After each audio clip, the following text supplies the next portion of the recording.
but others retained the larval forms throughout the life cycle and became free-swimming adults with something like a backbone.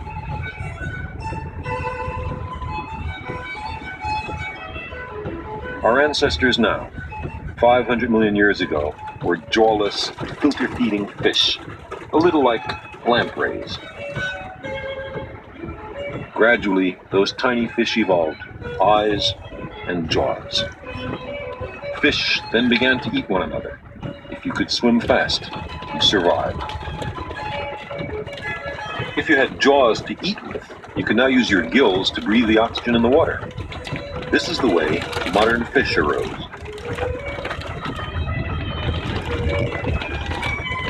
During the summer, some swamps and lakes dried up, so some fish evolved a primitive lung to breathe air until the rains came.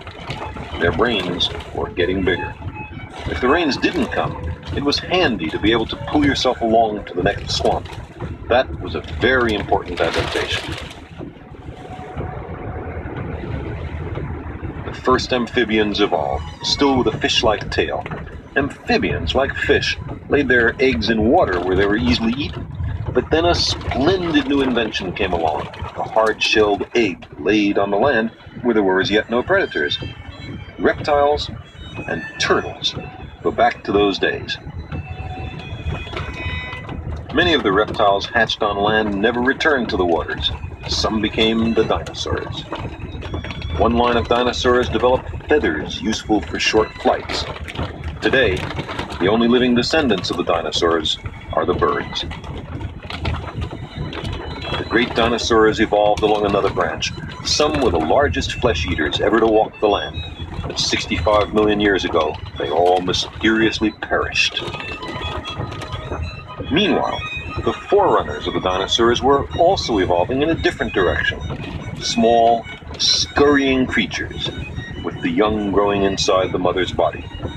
After the extinction of the dinosaurs, many different forms developed.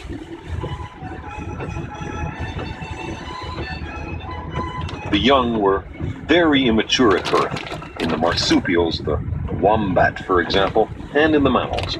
The young had to be taught how to survive. The brain grew larger still. Something like a shrew was the ancestor of all the mammals.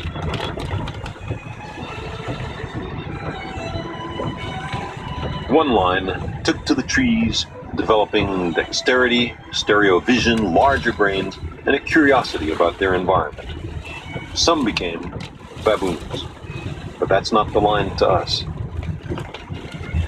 Apes and humans have a recent common ancestor. Bone for bone, muscle for muscle, molecule for molecule.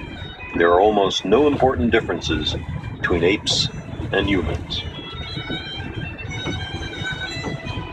Unlike the chimpanzee, our ancestors walked upright, freeing their hands to poke and fix and experiment. We got smarter. We began to talk.